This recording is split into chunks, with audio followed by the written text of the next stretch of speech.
दक्ष प्रजापति को 8 कन्याएं हुई। आप कहोगे पहले तो एक दिन 60 सुना, वो दूसरे दक्ष थे। ये प्रजापति जो दक्ष हैं इनको 8 कन्या थी। उन 8 कन्याओं में एक है जिसका नाम है सती। एक बार दक्ष प्रजापति एक यज्ञ करने को जा रहे थे, उस कथा का इसमें वर्णन है।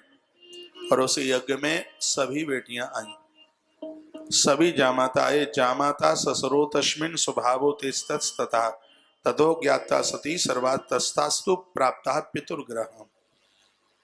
तो सती माता को पता लगा, वह भी हरिद्वार में इस यज्ञ में पहुंची। गलती है कर दी कि बिना नौता के आ गई। इस ब्रह्म पुराण में भी लिखा है, कोई भी स्थान कितना भी नजदीक क्यों ना हो, यदि हमारे पहुंचने पर वहां प्रसन्नता नहीं है तो ऐसी जगह पर कभी भी मत जाइए। पियर से तो और नजदीक कोई जगह नहीं होती। पियर इसको इसलिए कहते हैं पापा का प्यार मिलता है। मायका इसलिए कहते हैं क्योंकि जब तक माँ है तब तक ही मायका है। माँ गई तो मायका भी गया। माँ है तब तक ही मायका है, माँ नहीं तो मायका नहीं। पिता है तब तक पियर है। पिता का बड़ा लाड मिलता है, बड़ा दुलार मिलता है। पिता की वजह से यह पियर है और माँ की वजह से यह मायका है। बहुत करीबी जगह। यहाँ भी पहुंचे तो वहां भी सम्मान। बाबा तुलसी ने दोहावली लिखी, हाथ लग जाए किताब पढ़ लीजिएगा, नहीं तो आश्रम आगे के किसी सेवा में प्रसाद रूप में भेज देगा। दोहावली में बाबा तुलसी ने बड़े सुंदर सुंदर श्लोक लिखे। आवत हर से नहीं नैनन नाही सनेह, तुलसी वहां नहीं जाइए चाहे कंचन बरसई में। हम जिसकी देहली पर पहुंचे और सामने वाले को हमें देखकर प्रसन्नता नहीं है तो भले ही वहां सोने की वर्षा क्यों ना हो, ऐसी जगह पर हम पांव ना रखें। महादेव ने मना किया लेकिन माता परंबा नहीं मानी।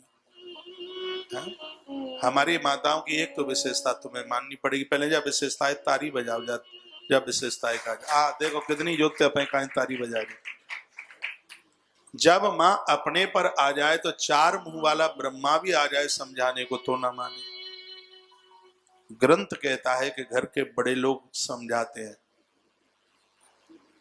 समझ लीजिए मन जाइए। गर्भ में संतान है, घर की बहू के लिए घर के लोग पियर जाने को मना करते हैं। एक ही बार में मान लीजिए। ब्रह्म वैवर्त पुराण में कथा आती है, पवन रेखा की सासू ने खूब समझाया, कहा बहू उधर में संतान है, मान जा मत जा पियर, हम तो जाएंगे तुम क्या करोगी। तो वो नहीं मानी। उग्रसेन की पत्नी थी, राजा की पत्नी, और नहीं मानी और चली गई पियर। अब पियर में तो स्वतंत्रता होती है, वहां कौन रोकेगा। तो एक दिन वो बगीचा में गई घूमती हुई पवन रेखा, वहां द्रुमिल नाम का राक्षस रहता था। उसकी निगाह उधर के ऊपर पड़ी जहां एक महात्मा को जन्म लेना था, वहां कसाई कंस पैदा हो गया। हमारे पास फोन आवे, महाराज जी जा सासू ने नाक में दम कर रखी है, हमें जानो है अपने पियर और जी जानना है थी। मैंने कहा कारण भी तो कुछ होगा। कहा कारण बस इतना सा है। मैं कितना सा है? उधर में संतान है। मैंने कहा तो इससे बड़ा और कारण क्या होगा। आप डोकरी की बात मान लें, हमने फिर डोकरी बोल दिया, क्या करें, ध्यान ही नहीं रहता। घर की कोई ऐसी बात है समझ लीजिए, उसमें आप जबरदस्ती नहीं। भोलेनाथ ने इतना समझाया, इस कथा में विस्तार नहीं करूंगा, पूर्व में आप ये सब कथाएं जानते हैं, सुन चुके हैं। लेकिन मैया नहीं मानी और वो पहुंच गए। ततो ब्रवीवासा पितरम देवी क्रोध समाकुलः, पिता देखते ही क्रोधित हो गया। और वह बहुत बड़ा अपराधी है जो बेटी को देख करके जिसका मुंह लटक जाए। देहली पर बेटी का मौत को होना अति अशुभ है, बहुत ज्यादा अशुभ है। उसने तो बेटी को गाली देना शुरू कर दिया। वो लोग बहुत अपराधी हैं जो घर में बहुओं को गालियां निकालते हैं, बेटियों को गालियां निकालते हैं। पुत्र वधू भी कन्या होती है, ये आदत में जो खोट पड़ा हुआ है इसको सुधारो। हमने इन ससुर साहब को खूब गालियां, तो फिर जैसा तुम कहोगे सुनाओगे फिर वो बहुएं भी वही जवाब देंगी। हम बहुत छोटे छोटे थे, गैया चराने को जाते तो खेतों में कुआं होता, कुआं सुनो, तो उसमें बोलते थे तू राम, तो कुएं में से आवाज आती तू राम, अंदर से उसकी झाई बोलती। तो कभी बोल देंगे तू रावण, तो अंदर से क्या जवाब आएगा, बोलो तू रावण। जो बोलेंगे उसकी बैकिंग वही तो होगी। जब ई को ज्यादा खुल देते हैं तो इधर से हा, उधर से भी हा, वही आवाज वापस। सम्मान चाहते हो तो सम्मान दो, इज्जत चाहते हो तो इज्जत देने की जरूरत पड़ेगी। आपके इज्जत मिले और हमें इज्जत दे नहीं, कैसे संभव हो सकता है? कभी नहीं हो सकता।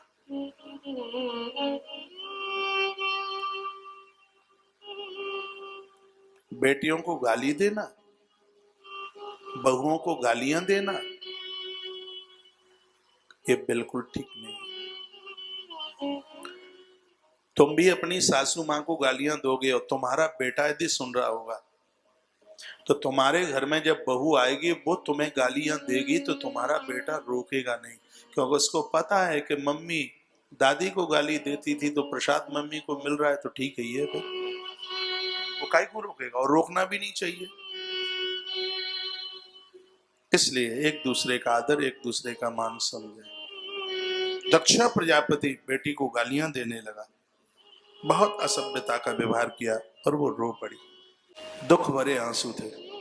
सती क्रोध में बोली ततक्ता पितरम सा वही क्रुद्धा देवी तमब्रवीत, बहुत क्रोध में बोली, कहा बांगमन कर्म विपास्ता दुष्टाम मां विग्रसी तस्यात्म जामि हम देहम ममः ताता तवात्विजम।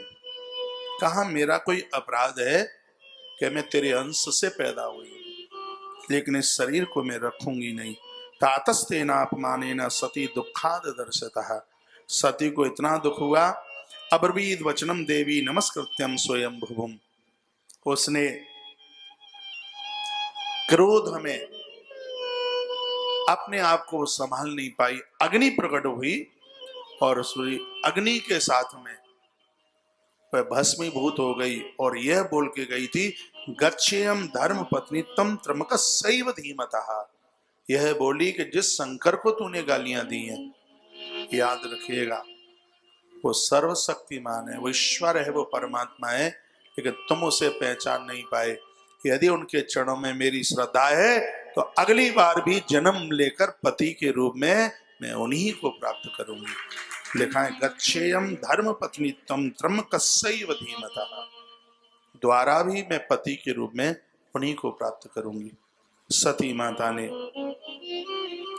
अपना शरीर छोड़ दिया है। देवसी नारद जी ने भगवान शंकर को सूचना दी। यहां लिखा है कि स्वयं भगवान भोलेनाथ क्रोध में वहां चल कर गया है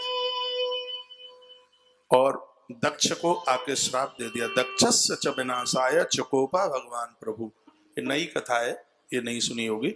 भगवान शंकर ने श्राप दे दिया, चल हमारा श्राप है तेरे लिए, तेरा यह शरीर खत्म हो जाएगा।